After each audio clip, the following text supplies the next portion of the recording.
The personal computer, like much in the fast-paced world of tech, usually has a pretty short useful service life. Your fridge and washing machine will probably have silently witnessed many PCs getting replaced in your household. That is unless you're the type of person who likes to jealously hoard outdated computers like some kind of cave-dwelling treasure goblin. This one is mine. I used it from around 2007 to 2013, and ever since then, all it's been doing is chilling in my closet. It was a pre-built, and back then I didn't know a whole lot about computer hardware, so taking the panel off to have a look inside made about as much sense to me at the time as looking at the insides of a fridge or a washing machine. Fortunately, knowledge about PC building has gotten a lot easier to come across since then.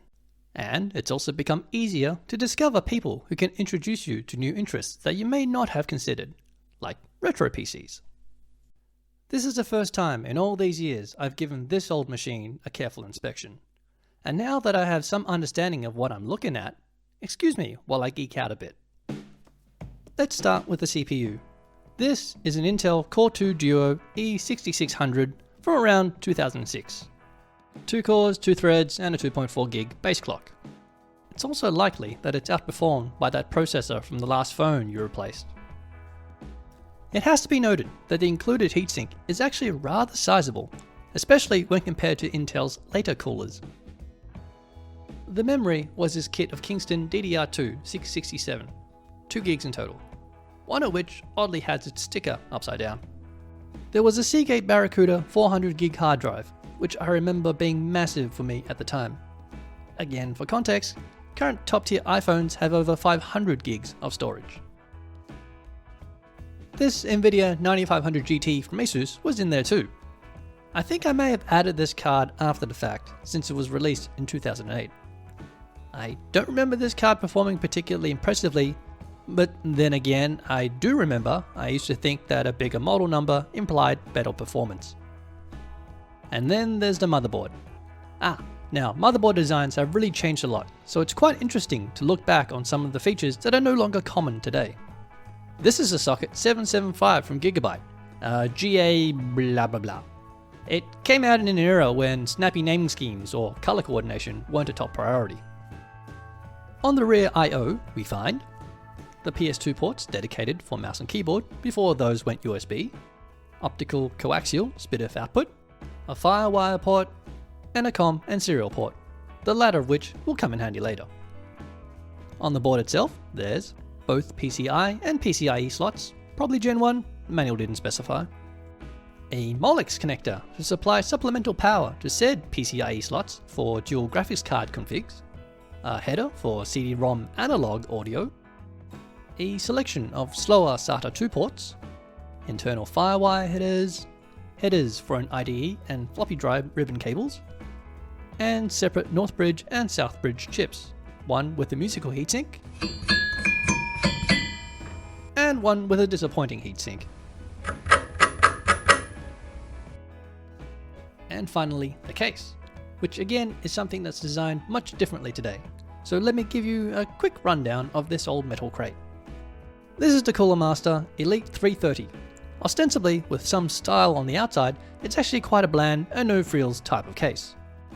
The DVD and floppy drives wouldn't have come as standard, though I do remember specifically opting for the latter at the time, even though they were already going out of fashion. Looking on the inside, the first thing you'll notice is this duct on the side panel, which I suppose was there to help direct air to the CPU cooler. Though I can't be sure if all of these cases had those, or if this was a pre-builder thing. The second thing you'll notice is that it passed QC. Up front are all the drive bays, with these nifty toolless locking mechanisms. I think this power supply came included as part of the pre-build and not as standard with the case, because if it did, it'd be likely that Cooler Master would have used their own brand rather than this one that I've never heard of. And then there are these. These are the annoying fiddly connectors for the AC97 audio on the front panel. Not unlike the annoying fiddly connectors for the rest of the front panel. If we take a look around the other side, the first thing you may notice is that there's no cutout in the motherboard tray. So good luck swapping out that CPU cooler with the backplate. The second thing you might notice is that no thought has been given to cable management. In fact, this lip sits flush with the side panel when it's closed, so it's like they're actively trying to stop you from hiding cables back here. On the back, break off PCIe slot covers, and this weird locking mechanism. If you didn't want to use screws, this piece is supposed to slot into this hole and swing into position where it's held in place by gravity. Simple and elegant. Also, tape. Yes. Now, the title did mention some upgrades, so allow me to start with the RAM. This is a 2GB kit of DDR2. It does 800 mega transfers a second and has correctly oriented stickers. I have had these sitting around for years and I remember not why. But it'll bring the total up to 4 gigs, which will be perfect because that's the most that 32-bit Windows XP can address. Next is that glorified DVI port, which is being swapped for this EVGA GTX 670, a card that came out in 2012, 5 years after this PC and back when EVGA still made graphics cards. I'm actually quite pleased with this card because I managed to pick this one up from the side of a road. I found it sitting, in pretty good condition I might add, on a pile of refuse that was destined for landfill. Now, I get it. Something obsolete, something e-waste. Maybe it's just my cheapskate Asian genes talking, but I think there's something kind of sad when a perfectly functional component gets so unceremoniously sent to the scrap heap. So I'm kind of pleased about to give this one a second chance at a new purpose. And that other one, well, that can just go into my personal museum collection. That'll also mean swapping out the power supply. Partly because I don't trust one that's this ancient, and partly because it lacks the connectors that I need. So, out with the 15-year-old non-modular PSU, and in with this 10-year-old non-modular PSU. Okay, so 800 watts is going to be gratuitously overkill for this configuration. But its 80 plus bronze rating means it should be much more power efficient, and be less likely to reconsider about not being on fire. Bit of a shame it won't match the bare metal aesthetic of the interior anymore though. Also, a boot SSD. This 240GB drive is from a laptop I no longer have. Unfortunately, there's nowhere to properly mount a 2.5-inch drive in the 330. But, luckily, this old Kingston, with its fancy MLC flash, was something of a premium product back in the day. Enough for them to include in the box this 2.5-inch to 3.5-inch drive sled adapter. So that was thoughtful. Oh yeah, and a fresh CMOS battery. So, finally, with all the pieces, it's time to start screwing around. If you're already something of a retro PC enthusiast, you'll no doubt understand the appeal of running old software on old hardware.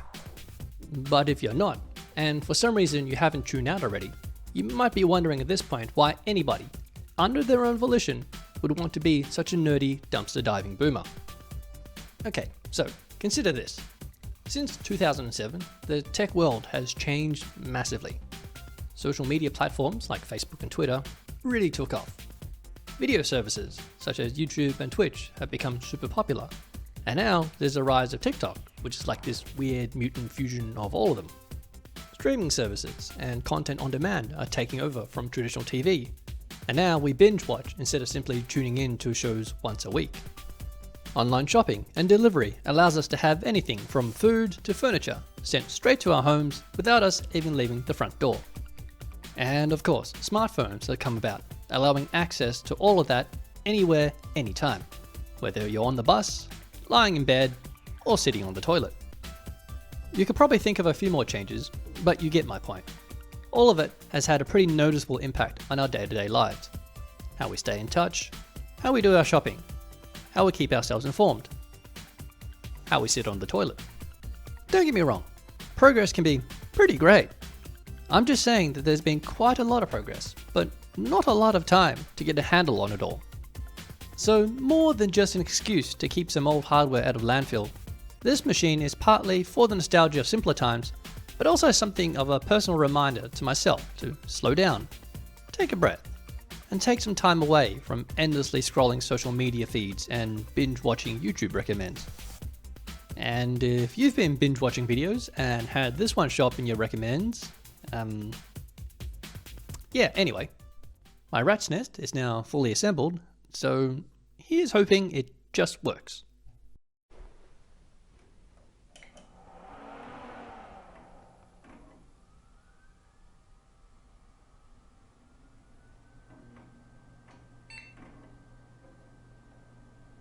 Hey! I used to find these blue screens of BIOS to be kind of intimidating. Partly because it reminded me of the computer crashing, and partly because I used to have no idea what any of this means. Fortunately now that kind of information is a quick Google search away, and that's the kind of progress I'm really grateful for. When it came time to get Windows installed, I had trouble getting it to detect my drives. As it turned out, one of the SATA cables had been knocked loose. But that serves me right for having the hubris to put the side panel on before confirming the system was working properly. Fortunately, that was the only hiccup, and the whole XP installation process is as simple now as it was back in the day. But seeing as how XP is as secure now as using password as your password, I've decided to network this machine exclusively through USB stick, which means loading the XP service pack, the NVIDIA display drivers, and the Gigabyte audio drivers up on a thumb drive and copying them across manually. That does also mean not being able to use Microsoft's automated internet service for activating my copy of Windows, but luckily the phone service, as of now, still works, if you want to do it properly. Block B is 0, 4. So with all that done, please allow me to very gratuitously savor this moment by firing up a fully configured Windows XP machine.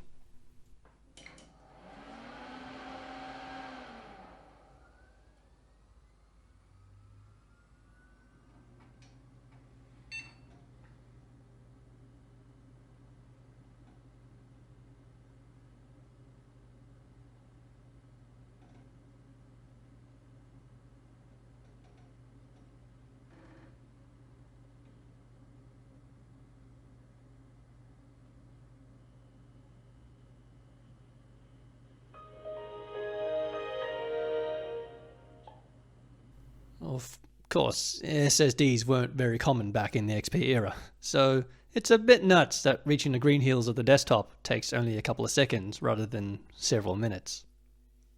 Progress. Now, for any normal person, the first thing they'll do on a machine like this at this point is reach straight for the games. And while modern versions of Windows are all about Minecraft, here of course it's more about Minesweeper. Seeing these classics again, it's almost comforting.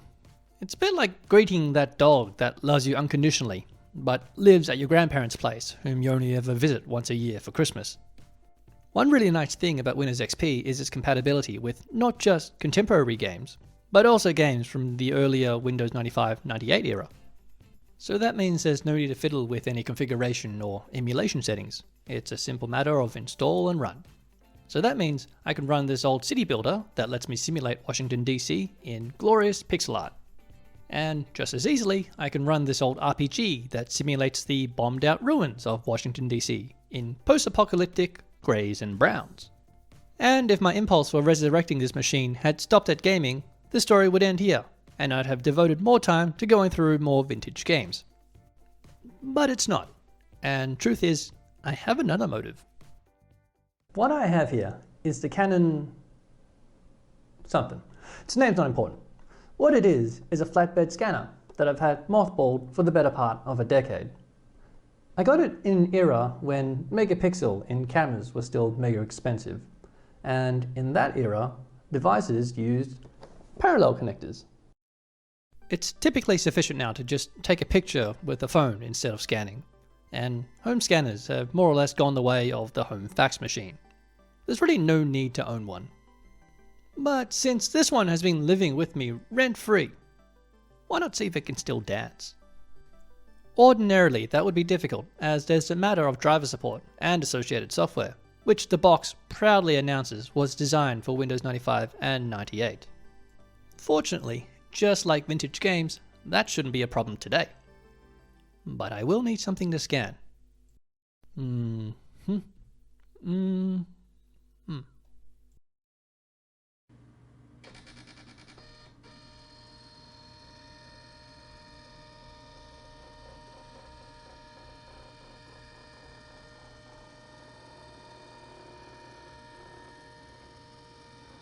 Hey, it works! Not too shabby. Although,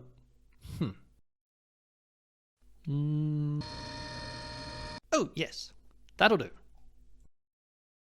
So there it is. One outdated machine running an outdated operating system hooked up to some outdated peripherals. And despite being well beyond their warranty period, still work. I can't say this is for everyone because of little details like security, support, and practicality. But if you enjoy retro games, or would like to revisit a bygone computing experience, or simply have a specific use case in mind, then, well, maybe there's still some life in an old machine yet.